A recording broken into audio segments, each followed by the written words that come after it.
تو عاشقش نبودی، هیچ وقت عاشقش نبودی. تو عاشق چیزی بودی که تو ذهنت ازش ساختی. تو از اون چیزی ساختی که خودش نبود، حتی شبیهش هم نبود. اون هیچ وقت به اون قشنگی که تو فکر میکردی نبود. ولی من دیدم که هر کاری میکردی که باشه، هر کاری میکردی تا به همون قشنگی که تو ذهنت ازش ساختی باشه. رفتاری بدش رو توجیه کردی، اشتباهاتش رو کمرنگ کردی، بهت بی‌توجهی میکرد، اهمیت نمیداد، وانمود میکردی که اصلا چیزی ندیدی. گفتی خب اون اینجوریه دیگه، اون عشقش رو اینطوری نشون میده. من دیدم هر بار چشم تو چطوری روی هر چیزی که میشکست بستی. دیدم هر بار که میشکستی میگفتی این دیگه آخرین باره. ولی بار آخری در کار نبود. اون هیچ وقت بار آخرش نبود. تو خودتو بارها و بارها گول زدی. اونقدر توی ذهن تصویرشو قشنگ درست کرده بودی که حاضر نبودی با واقعیت روبرو بشی، چون میدونستی تصویری که ازش ساختی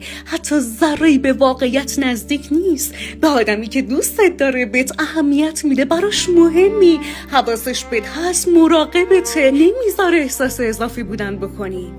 اون آدم حتی ذره شبیه این چیزایی که فکر میکردی هست نبود. حقیقت از روز اولم جلوی چشمات بود، اما تو همه چی گذاشتی پای عشق.